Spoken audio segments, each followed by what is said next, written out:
Hermanos, sabéis que estamos estudiando este libro de Hechos. Desde principios de este año comenzamos a estudiar de una manera sistemática este libro, la palabra del Señor, y este libro de Hechos, viendo cómo es una iglesia llena del Espíritu Santo, viendo cómo era la iglesia del principio, la iglesia madre, la iglesia de la cual todas las iglesias hemos surgido, la primera iglesia que surgió en Jerusalén, que luego se fue extendiendo a diferentes lugares. Y después del verano, donde hemos hecho un paréntesis en el estudio de este libro de Hechos, vamos a continuar hoy donde lo dejamos, y lo dejamos en el capítulo 15. Y este capítulo 15 de Hechos es un capítulo importante, y es un capítulo que está prácticamente en la mitad del libro, y que realmente marca una división,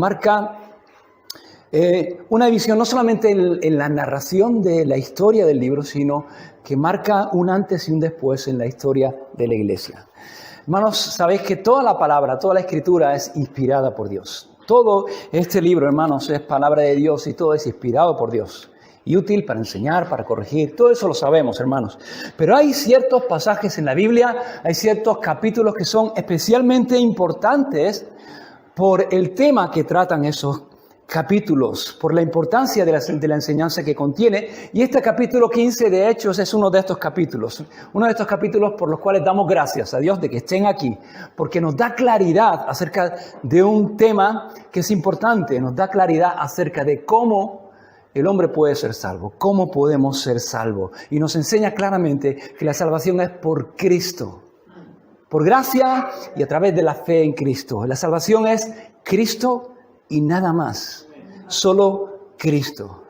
Y hermanos, si recordáis, para situarnos un poquito en el contexto, las últimas semanas antes de este paréntesis, habíamos estado viendo y vimos cómo, estando en la iglesia de Antioquía, el Espíritu Santo apartó a dos hombres, a Bernabé y a Pablo, para la obra a la que Dios les había llamado, y los envió a predicar el Evangelio a los gentiles, en territorio y en ciudades que no eran judías, sino gentiles, y cómo ellos proclaman el Evangelio y cómo Dios respalda esa predicación del Evangelio por medio de señales, milagros, sanidades y con abundante fruto, por medio de abundante fruto de personas gentiles que son salvadas y transformadas por el poder del Evangelio. Y luego, después en el capítulo 14, al final, después de este viaje que hacen Pablo y Bernabé, vuelven a Antioquía y termina el capítulo 14 con los versículos 27 y 28. Dice, y habiendo llegado y reunido a la iglesia, contaron cuán grandes cosas había hecho Dios con ellos y cómo había abierto la puerta de la fe a los gentiles. Y termina el capítulo 14 y se quedaron allí mucho tiempo con los discípulos. Así que el reino de Dios se está extendiendo, el Evangelio está siendo predicado tal y como es la voluntad de Dios y como el Señor mandó a sus discípulos entre los judíos, a los samaritanos y a los gentiles. Y la iglesia está creciendo, el Evangelio se está extendiendo, pero cuando llega el capítulo 15 van a venir dificultades, va a surgir un problema. La iglesia se va a topar con un problema importante porque dentro de la misma iglesia va a surgir un conflicto, se va a generar un debate y una disputa no pequeña sobre un tema importantísimo que tiene que ver con el mismo evangelio y con la salvación. Y antes de seguir con la extensión del Evangelio, antes de seguir predicando y llevando el Evangelio a otros lugares, es necesario resolver este asunto para que el reino de Dios continúe extendiéndose. Y es lo que vamos a ver en este capítulo 15. Esta disputa que surge, el debate que viene después, cómo la iglesia resuelve este asunto y la decisión que se toma en cuanto a este asunto, el acuerdo. Y el problema lo encontramos ya en el primer versículo del capítulo 15, nos muestra ya cuál es el problema. Dice el versículo 1 del capítulo 15, que entonces algunos que venían de Judea enseñaban a los hermanos, si no os circuncidáis conforme al rito de Moisés, no podéis ser salvos. Y aquí encontramos el conflicto. ¿Cuál es el problema? A la iglesia de Antioquía llega un grupo de hermanos de Judea, probablemente de la iglesia de Jerusalén, y comienzan a enseñar ciertas cosas. La iglesia de Jerusalén, de la iglesia de Antioquía, había una gran distancia entre esos dos lugares, pero no solamente una distancia geográfica, había unos 600 kilómetros, sino también una gran distancia desde el punto de vista cultural. La iglesia de Jerusalén era eminentemente judía, eran judíos que habían abrazado el cristianismo, que se habían convertido y habían sido salvos por la obra de Cristo. Sin embargo, la de Antioquía era una ciudad que no era judía, era una ciudad gentil. Hermanos, recordar que cuando hablamos de gentil, estamos hablando de personas que no pertenecen al pueblo judío, que no son de raza judía. Y las personas que se habían convertido allí eran principalmente personas que no pertenecían al pueblo judío. Y entonces llegan estos hermanos de Jerusalén, judíos, y comienzan a enseñar algo. ¿Y qué es lo que empiezan a enseñar? Lo que enseñaban estos hermanos era: si no circuncidáis conforme al rito de Moisés, no podéis ser salvos. Estos hermanos decían: sí, creer en Cristo es importante, hay que creer en Cristo, pero creer en Cristo no es suficiente para ser salvos. Tenéis que circuncidaros. La circuncisión, hermanos, todos sabéis, que era la señal externa que identificaba a la persona como perteneciente al pueblo de Israel. Era la señal externa que identificaba a un judío como judío. Así que lo que estas personas estaban diciendo y estaban enseñando era que tenían que convertirse en judíos. No solamente tenían que convertirse a Cristo, tenían que convertirse a un judío. Y un gentil, para ser cristiano, primeramente tenía que hacerse judío. La enseñanza era esta: para ser salvos hay que circuncidarse, hay que cumplir la ley. Es decir, no es suficiente con creer en Jesús, hay que creer en Jesús y algo más. Hay que cumplir con la ley de Moisés. Es Jesús más guardar los mandamientos de la ley. No es simplemente suficiente con confiar en Cristo, hay que obedecer los mandamientos de Moisés. Y este grupo era un grupo que se conocía como los judaizantes, porque lo que enseñaban es que los gentiles, los que no eran del pueblo judío, tenían que judaizar, tenían que convertirse en judíos. Y también se les conoce como los legalistas, porque su énfasis era en hacer, en lo que la persona tenía que hacer para ser salvo, y lo que tenía que hacer era cumplir los mandamientos de la ley de Moisés para ser salvos. Ese era el mensaje, y ahí surge el conflicto. Y hermanos, miramos a nuestros días y miramos eso y pensamos que eso es algo que ocurrió hace 2000 años en la iglesia en un momento puntual. Pero desgraciadamente esto es algo que a lo largo del tiempo y de los siglos se ha ido repitiendo una y otra vez. Personas que llegan a la iglesia y lo que enseñan es esto: no es suficiente con creer y poner tu fe en Cristo. Tenemos que volver a las costumbres judías y tenemos que convertirnos en judíos y tenemos que cumplir la ley de Moisés y un montón de cosas y tradiciones de los ancianos. Yo recuerdo que cuando era joven, a principios de los 90, hubo un movimiento muy fuerte en este sentido. Luego, a principios de los 2000, y ahora mismo también hay un movimiento bastante activo en este sentido, que está atrayendo a muchos creyentes que han tenido una fe auténtica y que han sido salvos no por la ley, sino por la gracia, a estas cosas, a esta inseguridad. Lo están quitando su libertad en Cristo para llevarles de nuevo a la esclavitud de la ley del Antiguo Testamento. Y están diciendo cosas, enseñan cosas como: hay que guardar el sábado y hay que guardarlo de una manera estricta como el pueblo de Israel. Y están enseñando cosas tan absurdas como, y ellos enseñan y dicen: no puede haber una alabanza y una adoración auténtica y verdadera que agrade a Dios si antes de la alabanza en la iglesia no se toca el shofar judío, ¿no? Y tú vas a ellos y ellos te dicen: no puedes ser salvo en el nombre de Jesús. Tú no eres salvo en el nombre de Jesús y no puedes ser salvo en el nombre de Jesús porque es en el nombre de Yeshua HaMashiach. Y cosas así tan absurdas, pero son personas que están dejando su libertad en Cristo y han vuelto de nuevo al yugo de la esclavitud de la ley de la cual nos ha librado Cristo y pretenden que otros pasen también por ahí. Son judaizantes, hermanos. Y también hay legalistas que no tienen nada que ver con el judío, pero que en cierta manera están bebiendo de la misma fuente. Y de vez en cuando, hoy continuamente surgen grupos o personas que llegan a las iglesias y que dicen, sí, creer en Cristo es suficiente para ser salvo. No es suficiente, es importante, pero es creer en Cristo y algo más. Para ser salvo es creer en Cristo y algo más. Y ahí podemos poner muchas cosas. Y eso es legalismo.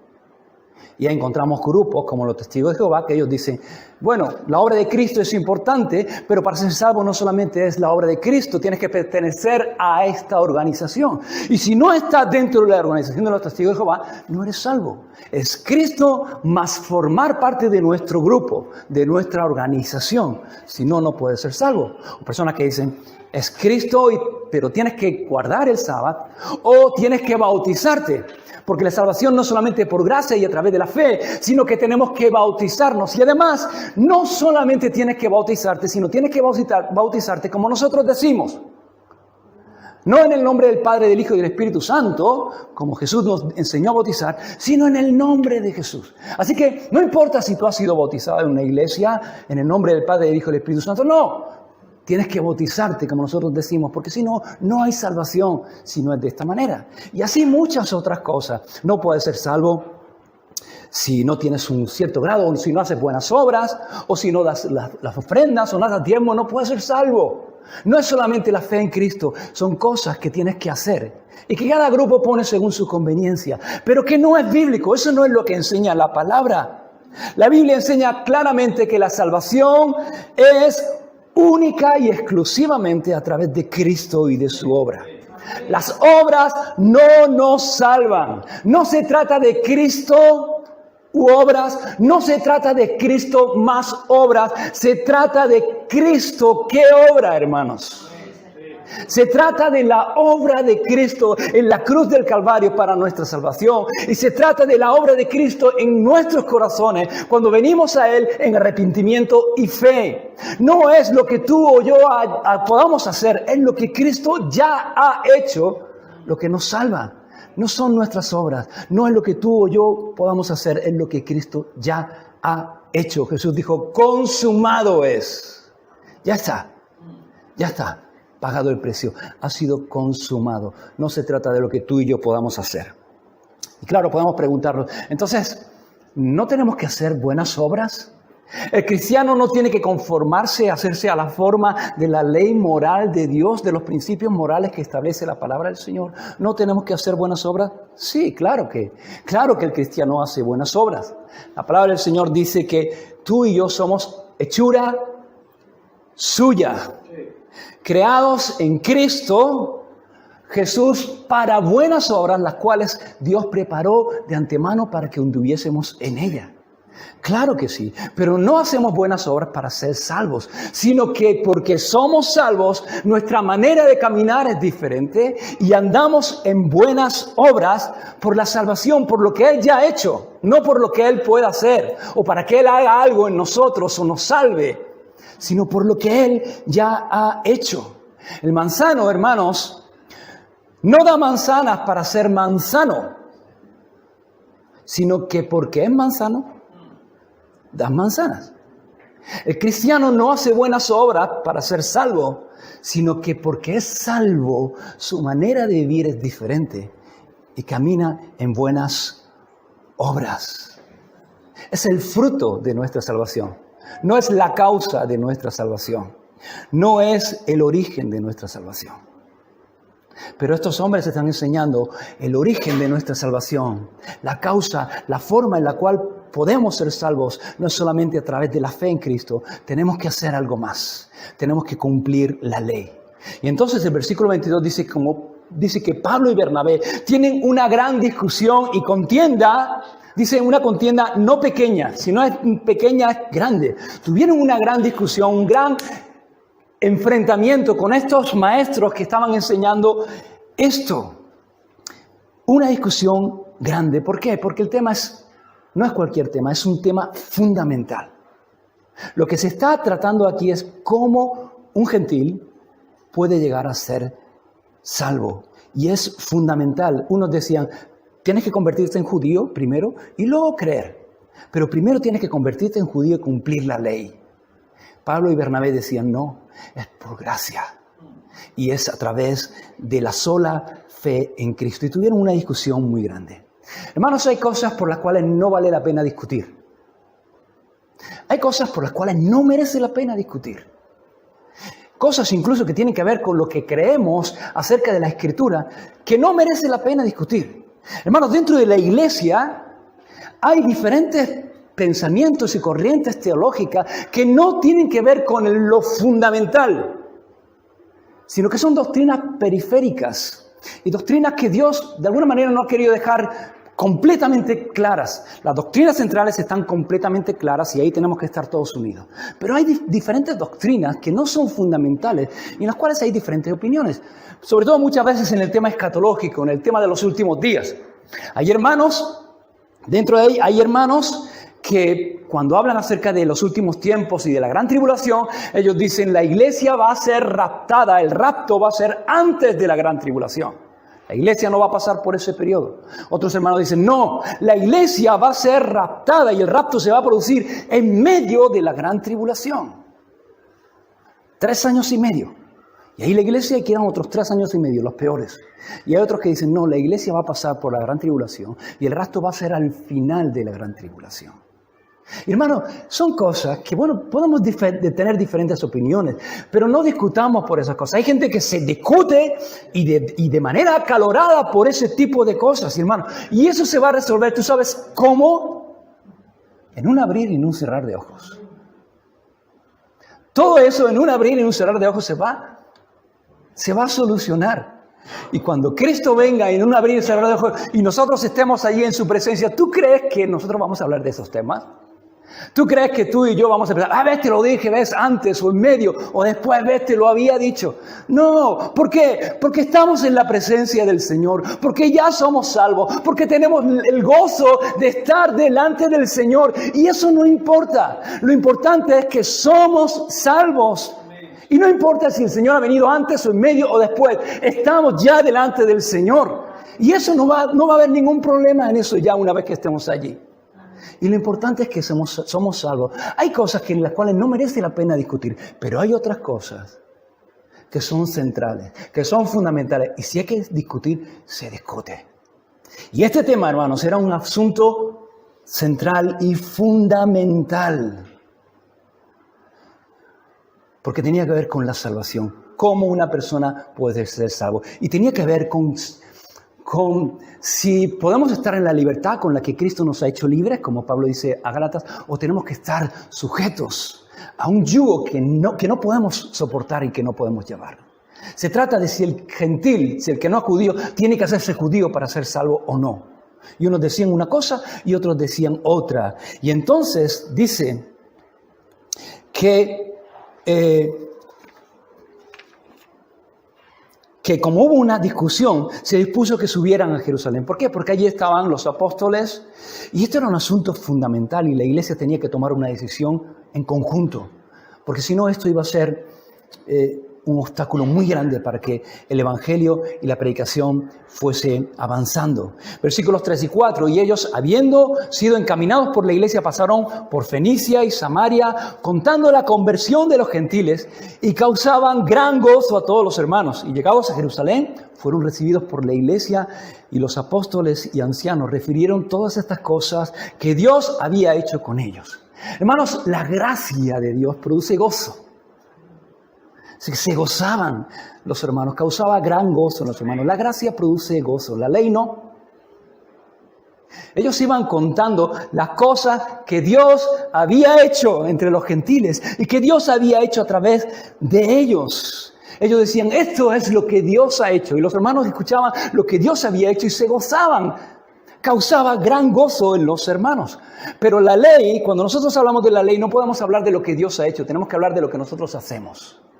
Yo hago la ley, yo cumplo esto, yo hago estas obras, yo hago estas otras. Yo me levanto todas las mañanas a las 4 de la mañana para orar 3 horas. Y yo leo la Biblia todos los días. Y hago esto para el Señor. Y predico el Evangelio a tiempo y fuera de tiempo. Y todas estas cosas están bien, hermanos. Están bien, hermanos. Tenemos que abundar en este tipo de cosas. Pero si tú piensas que eres más salvo porque haces estas cosas, estás completamente equivocado. Porque no es por obras, es por gracia. Es la gracia del Señor. Y la gracia pone todo el peso de la gloria, no en nosotros, sino en Dios. Porque no es lo que nosotros hemos hecho, es lo que Dios ha hecho. Y la gloria no es para nosotros, toda la gloria es del Señor. Es su obra de principio a fin en cada una de nuestras vidas. En la gloria del Señor. Así que causa gran gozo y son recibidos por la iglesia en Jerusalén, dice la iglesia, los apóstoles, los ancianos, reciben bien a Pablo y a los que con él iban, pero dice el versículo 15 que algunos de la secta de los fariseos que habían creído se levantaron diciendo, es necesario circuncidarlos y mandarles que guarden la ley de Moisés. Yo pongo aquí una voz como de malos, ¿no? Seguramente no lo dirían, no sé cómo lo dirían, ¿eh? Pero dicen, es necesario circuncidarles y mandarles que guarden la ley de Moisés. Entre los muchos judíos que se habían convertido bastante, un grupo bastante numeroso de fariseos. Los fariseos eran una secta judía que tenían un gran celo por cumplir la ley. Y estos fariseos creyeron que Jesús era el Mesías y se hicieron cristianos, pero sin dejar de ser fariseos. Se hicieron cristianos, pero no habían abandonado su identidad como fariseos. Se hicieron fariseos cristianos, que no es lo mismo que cristianos fariseos, que tiene otra connotación y que también los hay. Se hicieron fariseos cristianos, personas que tenían un gran celo por la ley, por las tradiciones judías, por el pueblo judío, y que creían que todas las promesas y todos los dones de Dios eran exclusivamente para el pueblo judío. Y por supuesto, entre esos dones de Dios, esos regalos de Dios, estaba la salvación. Pero eran exclusivamente para el pueblo judío. Así que si un gentil quería ser salvo, primeramente tenía que convertirse en judío, circuncidarse, asumir la ley, y luego podía creer en Cristo y ser salvo. Es lo que enseñaban las personas que fueron a Antioquía. Y hermanos, podemos tal vez juzgarlos, pero estas personas realmente lo que había ocurrido es que toda su vida habían vivido así, toda su vida habían pensado de esta manera y era difícil arrancar a estas personas de su manera de pensar. Y lo que querían era imponer su manera de pensar en la iglesia. Entonces ellos decían, wow, qué bonito lo que Dios está haciendo entre los gentiles, qué bonito, qué bien que el Señor está salvando también a los gentiles. Es sorprendente, pero qué bien que el Señor está salvando también a los gentiles. Pero hay que mandarles que cumplan la ley, hay que mandarles que se circunciden. Es un asunto fundamental. Es un asunto que tiene que ver con si el gentil tiene que hacerse judío o no. Tiene que ver con qué es lo que tenemos, cómo se alcanza la salvación. Y ahí surge un debate, hermanos. Y dice el versículo 6 que se reunieron los apóstoles y los ancianos para conocer este asunto, para hablar de este asunto y llegar a un acuerdo. Versículo 7. Y después de mucha discusión, Pedro se levantó y les dijo. En primer lugar, lo primero que vemos en este versículo 7 es que hubo mucha discusión. Invirtieron mucho tiempo en esto.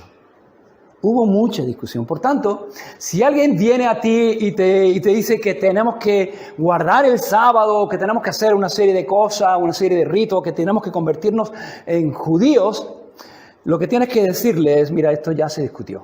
Y se discutió mucho en la Biblia.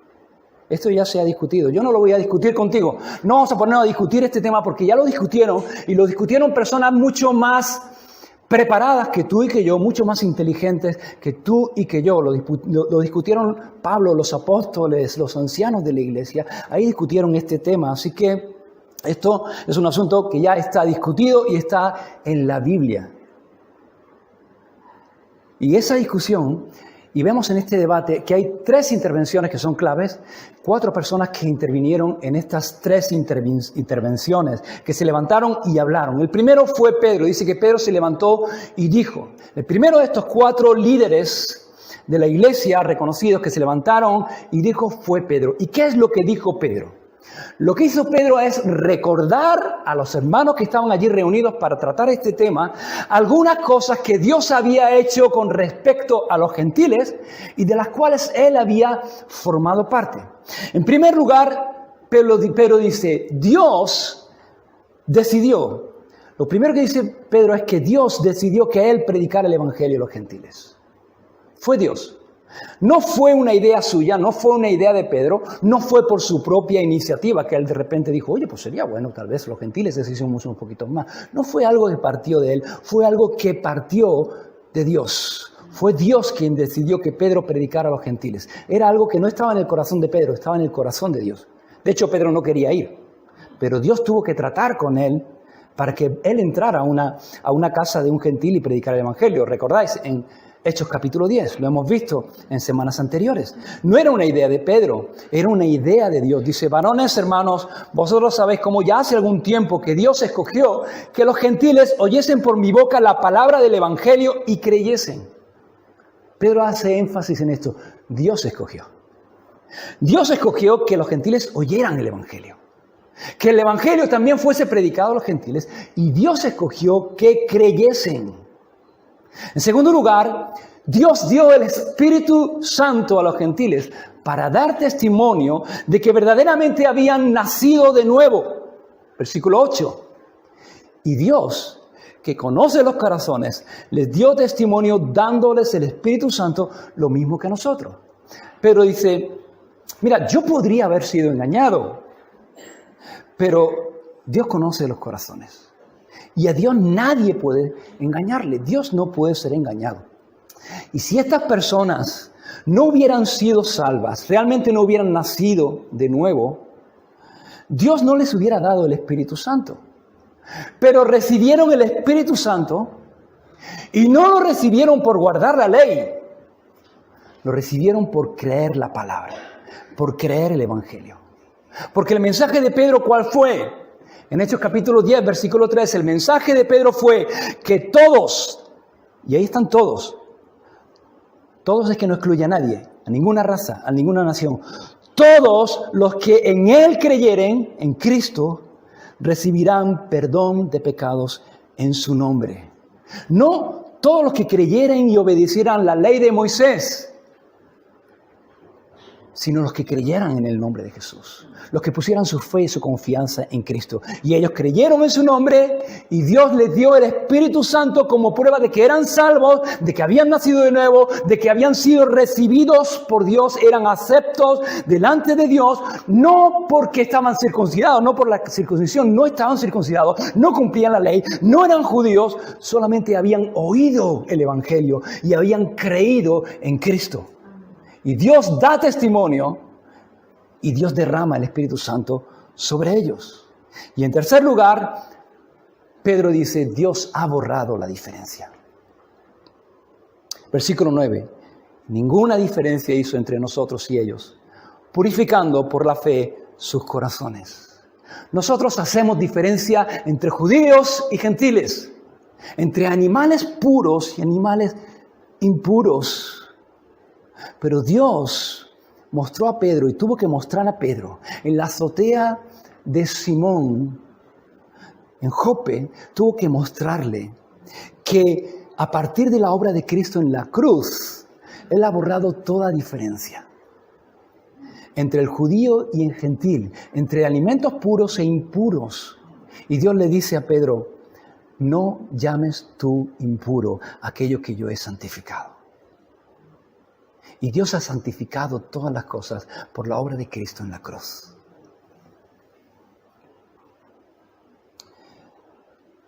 Y Pedro dice, nosotros los judíos pretendemos guardar la ley. Los gentiles no guardan la ley de Moisés. Pero Dios no hizo ninguna diferencia entre nosotros y ellos. Dios los purificó. ¿Cómo?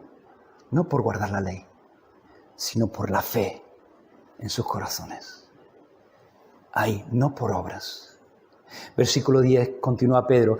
Ahora pues, ¿por qué tentáis a Dios poniendo sobre la cerviz de los discípulos un yugo que ni nosotros ni nuestros padres hemos podido llevar? Ni nuestros padres ni nosotros. ¿Quién ha podido cumplir la ley? Pedro y la palabra dice nadie. Nadie. Esto no es teoría, es una realidad. Nadie ha podido cumplir la ley. Y Pedro dice, si nadie ha podido cumplir la ley, ¿por qué le queréis imponer a los gentiles una carga que ninguno de nosotros podemos llevar? Una carga que no puede llevar el hombre. Nadie ha podido cumplir con toda la ley. Entonces, ¿por qué queréis imponer esto como si se pudiéramos cumplir la ley, como si se pudiera cumplir? No tentemos a Dios, no seamos hipócritas. Nadie puede cumplir la ley, nadie puede ser salvo a través del cumplimiento de la ley de Moisés. Por eso vino Jesús, para cumplir la ley por nosotros. Amén. Gloria a Dios. Para hacer lo que tú y yo no podíamos hacer. Porque solo uno a lo largo de toda la historia ha cumplido con toda la ley.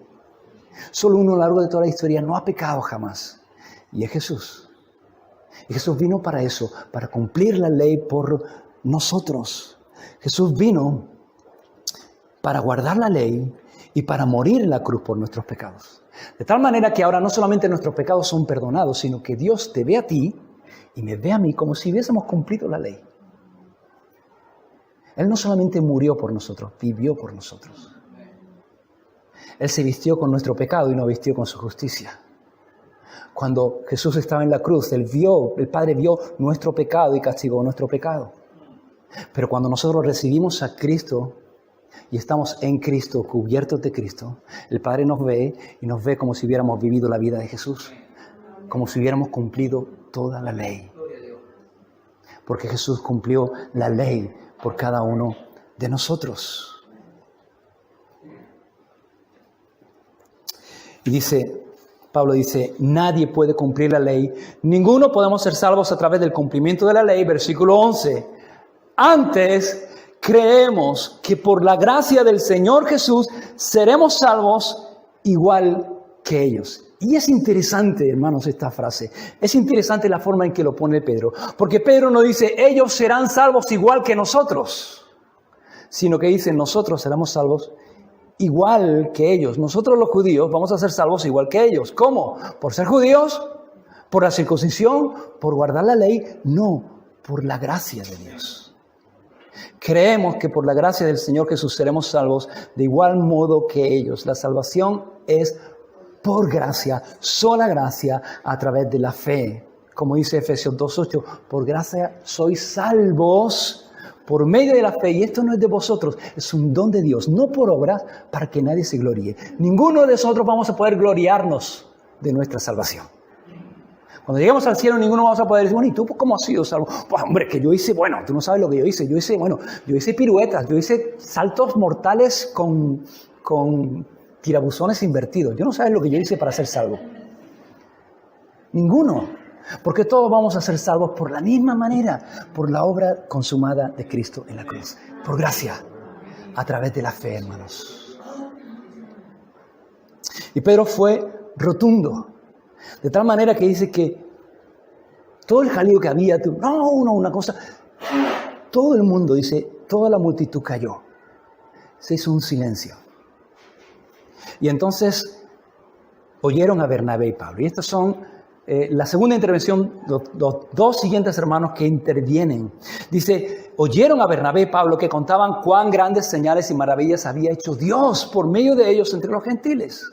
Y Lucas simplemente dice esto de la intervención de Pablo, lo resume en una oración solamente. ¿Por qué? Porque Lucas ya nos ha contado todo lo que Dios había hecho a través de los gentiles en los capítulos anteriores, pero Lucas lo resume aquí simplemente con esta frase.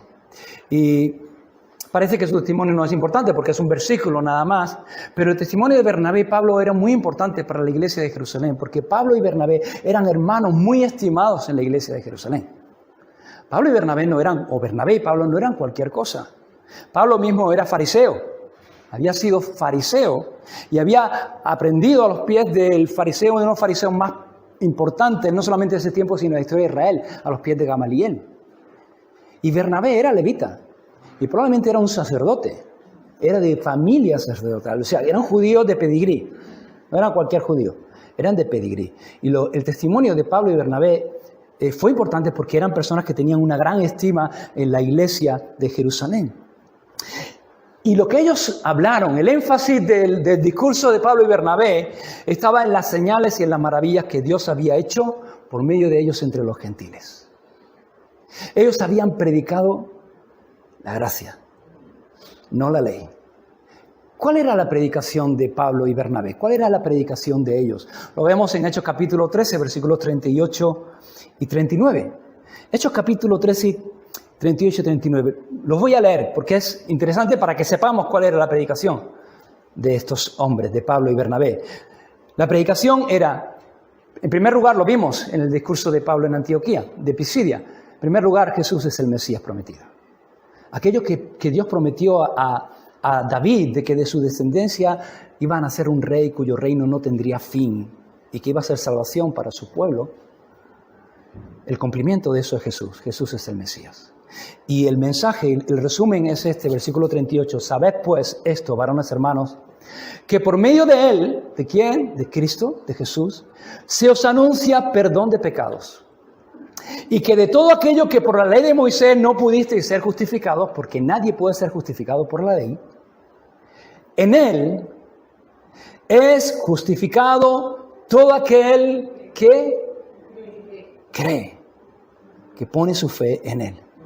Y dice que despedida, versículo 43, luego más adelante dice que despedida la multitud, muchos creyeron y algunos iban detrás de ellos Pablo y Bernabé los persuadían después de haber creído, los animaban ¿a qué? A cumplir la ley, a guardar los mandamientos de la ley, a circuncidarse si eran judíos. No dice que los persuadían a que perseverasen, no en la ley, en la gracia de Dios.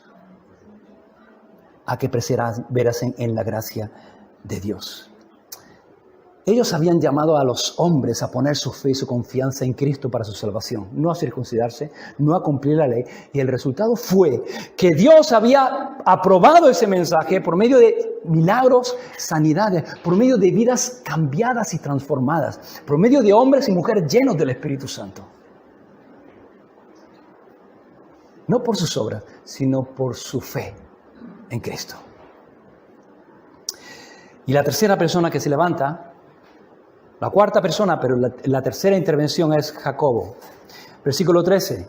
Y cuando después de haber hablado Pablo y Bernabé, todos callaron de nuevo, otra vez silencio, no tenían nada que decir, era irrefutable, Jacobo respondió diciendo, este Jacobo no es Jacobo, hijo de Zebedeo, el hermano de Juan, tampoco es Jacobo, hijo de Alfeo, el otro Jacobo que también era discípulo. Este Jacobo era el hermano de Jesús, también conocido por Santiago, porque Jacobo y Santiago es lo mismo, y es aquel que escribió la epístola que tenemos nosotros en nuestra Biblia de Santiago.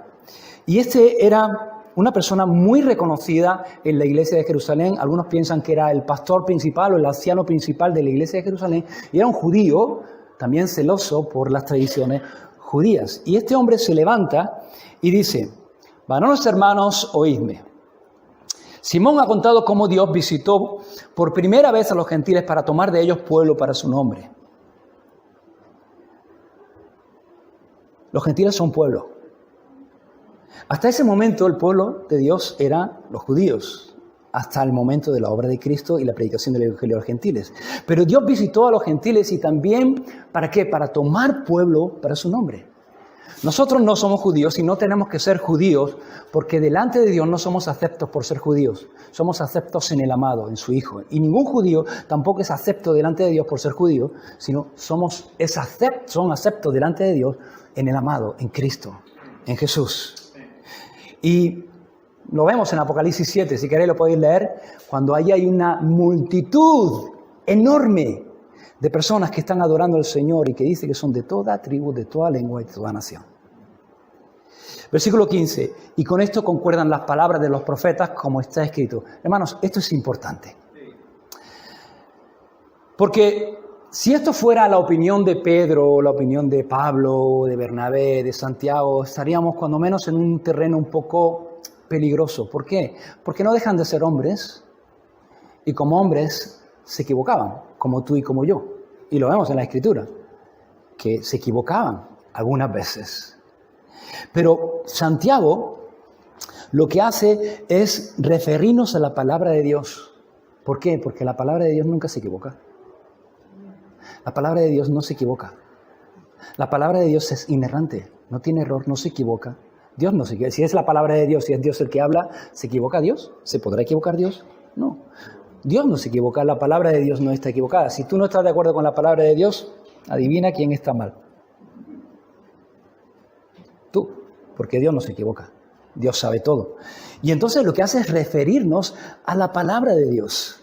Y si no tuviéramos este pasaje de Hechos capítulo 15, que está en la palabra de Dios y que Dios ha querido que quede como parte de su palabra inspirada por el Espíritu Santo, si viniera aquí alguien diciendo, oye, tenemos que dejarnos tirabuzones y ponernos aquí esto, pues tendríamos dudas. Porque, a ver, uno puede decir una cosa y otro puede decir otra, y quién tiene razón. Pero cuando la palabra de Dios está escrita y está aquí, aquí ya no hay debate. Es la palabra la que tiene razón. Así que yo doy gracias a Dios por este capítulo 15 de Hechos, porque clarifica todo este tema. Y así que si alguien me viene y dice, oye, no, yo no voy a discutir contigo, eso ya está discutido y bastante en la Biblia y está clarificado. No voy a perder tiempo contigo en este tema. Lee Hechos capítulo 15. Y si no es suficiente, léete todo el libro de Gálatas. Entonces, hermanos, lo que hace Santiago es citar un pasaje de Amós. Y es una profecía en el libro de Amós que habla acerca de los últimos tiempos.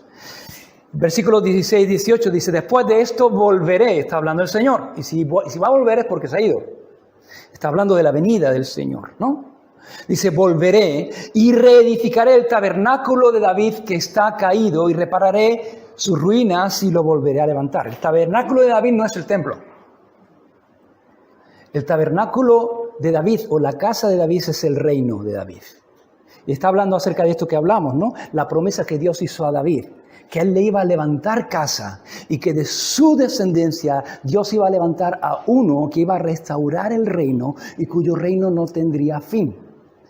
Y Dios dice, después de esto volveré y restauraré ese reino. Cristo vino en primer lugar en su primera venida para salvarnos, no para reinar. Vino como siervo. En su segunda venida Él va a venir para reinar. Y reinar para siempre. Entonces dice, reedificaré el tabernáculo de David que está caído y repararé sus ruinas y lo volveré a levantar para que el resto de los hombres busque al Señor y todos los gentiles sobre los cuales es invocado mi nombre. Fíjate, está hablando del tiempo. Al final de los tiempos, los gentiles no dejaremos de ser gentiles. No seremos judíos. Y Dios recibirá a los gentiles como gentiles, no como judíos. Y Santiago pone este pasaje como una prueba de que Santiago no está diciendo, hermanos, y tenemos que tener claro, Santiago no está diciendo, esto que está ocurriendo es el cumplimiento de esta profecía, como muchas veces encontramos en la Biblia o como muchas veces encontramos en los evangelios. Santiago está diciendo, esto que vemos concuerda con lo que Dios nos ha revelado en la Escritura acerca de su pensamiento, de lo que Él tiene en su corazón.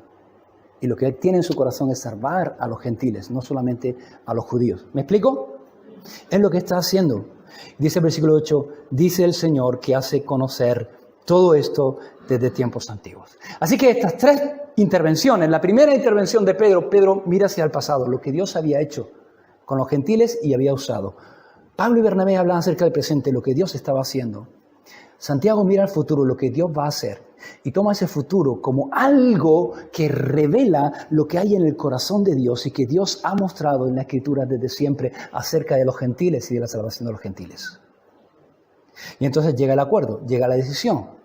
Dice el versículo 19, por lo cual yo juzgo que no se inquiete a los gentiles que se convierten a Dios. Hermano, si alguien viene a ti y te dice que te tienes que dejar tirabuzones, te tienes que poner la chapeta esta y que tienes que guardar el sábado, dile, mira, no me inquietes, tío. No me inquietes. No me inquietes. Que no se inquieten a los gentiles que se convierten a Dios. No hay ninguna necesidad ni hay ninguna razón para judaizar la fe. El judío no tiene que dejar de ser judío, ni el gentil tiene que hacerse judío.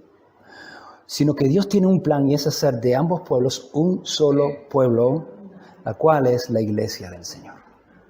Y la iglesia del Señor, que es un solo pueblo para Dios, está formada de gentiles, de judíos, de todas las naciones, personas que han entendido la necesidad en su corazón, han entendido que son pecadores, se han arrepentido de sus pecados, se han venido a Cristo en arrepentimiento y fe. Y Dios ha derramado su gracia y su salvación sobre ellos.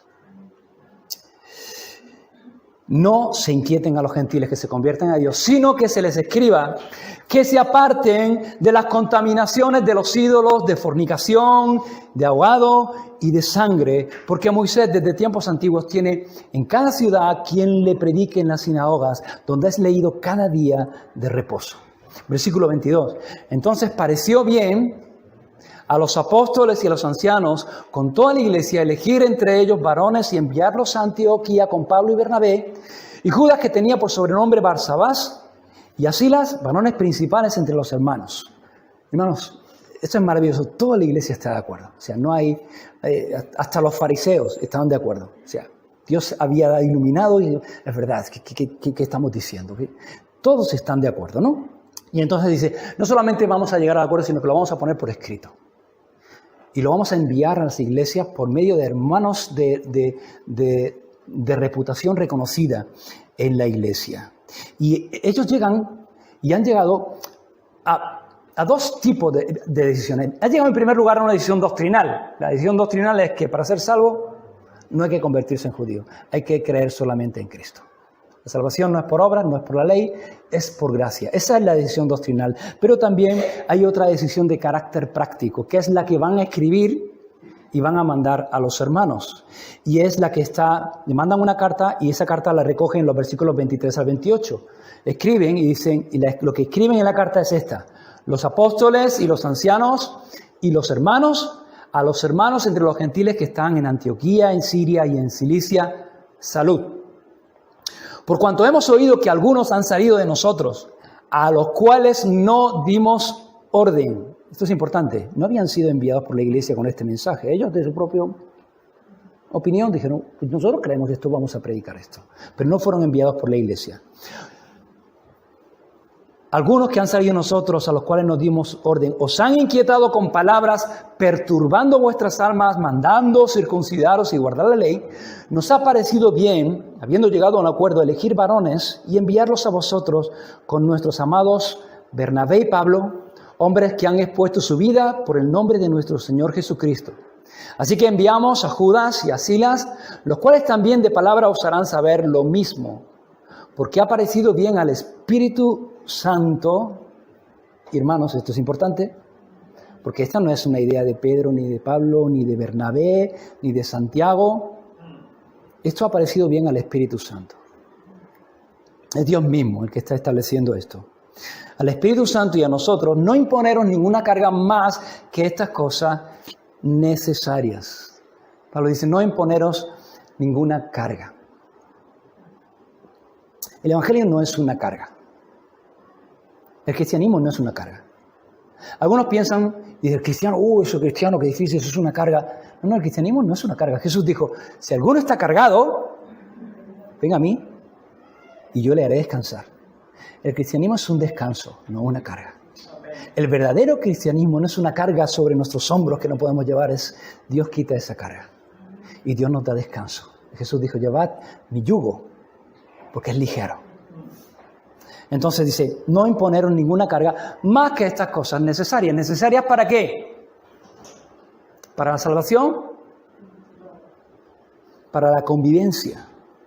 Para preservar la comunión entre los hermanos de la iglesia. Lo que le va a escribir y van a mandar por carta no es algo que tenga que ver nada cuanto a la salvación. Eso ya está clarificado. La salvación es por gracia y a través de la fe. Punto. Sino con la convivencia. Están enviando una serie de instrucciones y recomendaciones prácticas para que la iglesia no se fracture, para que no haya problemas, para que no haya divisiones en la iglesia. ¿Cuáles son? 3 cosas, rápidamente, que vamos a ver. Número 1, que os abstengáis de lo sacrificado a los ídolos. Sé que estoy siendo un poco largo, porque el capítulo es largo, pero estoy terminando, ¿vale? Si sois un poquito pacientes, me dais un poquito más, terminamos. Número 1, que os abstengáis de lo sacrificado a los ídolos. ¿Qué ocurría? Mira, en las ciudades de los gentiles había muchos templos y muchos dioses, y casi todos los gremios de trabajadores, los carpinteros, los carniceros, no sé qué, todos tenían su propio dios al cual adoraban y hacían fiestas para adorar a esos dioses y sacrificaban animales a esos dioses. De tal manera que prácticamente toda la carne que había en las carnicerías era carne que previamente se había dedicado o sacrificado a los ídolos, a un ídolo determinado, de un templo determinado. Entonces, claro, los judíos eran un pueblo que eran especialmente sensibles a la idolatría, porque era un pueblo que había sufrido mucho por causa de la idolatría. Y para un judío, comer una carne que había sido sacrificada a un ídolo era algo, era una abominación, eso, para ellos. Y Pablo trata este tema, si queréis leer más sobre este tema, en Romanos capítulo 14, cuando habla acerca de los débiles en la fe, y en 1 Corintios capítulo 8. Y lo que Pablo dice, y lo que dice esta carta, lo que está diciendo a los hermanos, mira, aunque tú como gentil, o tú y yo como gentiles, sabemos que los ídolos no son nada, porque solamente hay un Dios, y por lo tanto esa carne está ofrecida a nada, y no hay ningún problema.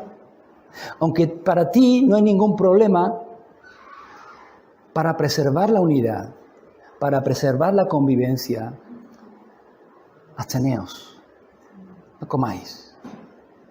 No comáis esa carne, porque si coméis esa carne, ningún judío va a querer comer con vosotros. Y una de las prácticas de la iglesia era juntarse para comer, para hacer ágapes, comidas fraternales, parecido a lo que vamos a hacer luego después, ¿no? Ningún judío va a querer comer con vosotros y la iglesia se va a dividir, se va a resentir, se va a hacer en grupos. Y sí, gentiles, vosotros no estáis sujetos a la ley, pero estáis sujetos al amor. Y no es por ley, pero por amor, no comáis. No seáis de tropiezo a vuestros hermanos. La segunda cosa es, dice, absteneos también de sangre y de ahogado, y es lo mismo, tiene que ver con alimentos. Los judíos no podían comer sangre, la ley, el Antiguo Testamento prohibía comer sangre, porque la Biblia dice que la vida está en la sangre, y entonces no comáis sangre. Los judíos no podían comer sangre. Y el ahogado pues tiene que ver con la forma de matar al animal. O sea, la Biblia en el Antiguo Testamento no solamente establecía lo que había que comer, sino también cómo había que preparar esos alimentos para poder comerlos. Y para comer, por ejemplo, no podías comer cerdo, pero podías comer un cordero, pero te decía también cómo tenías que preparar ese alimento para poder comerlo. Y tenías que degollarlo y desangrarlo. Y cuando ese cordero estaba completamente desangrado, entonces esa carne podía ser comida. Pero eso eran los judíos. Los gentiles, algunos los ahogaban y lo mataban y estaban muertos y se lo comían. Y la sangre estaba allá, estaba en el cuerpo. Entonces dice, absteneos de sangre y de ahogado. ¿Por qué? Por lo mismo. Porque eso va a crear una separación, va a crear una división. Y no tiene que ver con salvación, tiene que ver con comunión. Y luego, por último, y hermanos, ya estoy terminando, dice, y de fornicación. De fornicación. La palabra fornicación, hermanos, es una palabra que se refiere generalmente en la Biblia a inmoralidad sexual. Principalmente a tener relaciones sexuales fuera del matrimonio, fuera del marco que Dios ha establecido para el uso de las relaciones sexuales, ¿no? La Biblia a esto le llama pecado. Los gentiles eran bastante laxos en general con este tema, pero no los gentiles cristianos. Este tema, para los judíos, tanto para los judíos como para los gentiles cristianos, lo tenían claro, sabían que eso era pecado. Pero se les da esta recomendación y la mayoría de los comentaristas entiende que esta instrucción que se le está dando no tiene que ver tanto con el pecado de fornicación, de tener y mantener relaciones sexuales fuera del matrimonio, lo cual Dios deja muy claro que es pecado, sino que tiene que ver con el tema de las normas específicas que Dios da a su pueblo en Levítico capítulo 18 en cuanto a las relaciones entre hombre y mujer, en las cuales se prohibían casi todo tipo de relación entre familiares, cosa que para los gentiles no tenía tampoco mucha importancia. Y había muchos gentiles que estaban casados con su hermana o que estaban casados con su tía, pero eso estaba prohibido. Y a lo mejor para ellos eso no le daba mucha importancia, pero para un judío sí que era un tropiezo. Y la iglesia de Jerusalén remarca esto también. Y todos estos, hermanos, son normas que no tienen que ver, no es doctrina en cuanto a la salvación, pero sí es una doctrina práctica en cuanto a nuestra relación para preservar la comunidad. Porque como dice la Escritura, no debamos nada a nadie. Y en cuanto a la ley, no debemos nada al Señor, porque Cristo pagó todo. Y Pablo dice, no debáis nada a nadie, sino el amaros unos a otros. Hay una deuda que yo tengo, no con Dios, contigo, y que tú tienes conmigo, y es amarme y amarte. Debemos amarnos. Y todas estas cosas que está escribiendo la Iglesia tiene que ver con esto, que el amor prevalezca. Y sí, tú tienes derecho a hacer ciertas cosas, si no son pecado, para ti no son pecado, pero si a tu hermano le ofenden, si a tu hermano puede ser tropiezo, si puede ser una causa de división, no lo hagas. Porque el amor debe estar por encima del derecho. Tú tienes derecho, pero por encima de tu derecho está el amor que tú tienes que profesar por tu hermano. Y esto queda establecido aquí. Así que, hermanos, gracias a Dios, porque no tenemos que hacer nada para ser salvos, porque Cristo lo hizo todo. Somos salvos por gracia, a través de la fe. Hay una libertad que Dios nos ha dado. Mantengámonos en esa libertad. Pero, hermanos, mantengámonos también en el amor unos por otros. Amén. Una misma visión para un nuevo siglo, una generación que levanta a Cristo y se une en oración, clamando por España. Nuestras posesiones, nuestros corazones pertenecen al Señor de señores, no importa el precio, salva nuestra España. Las barcas y las redes listas son.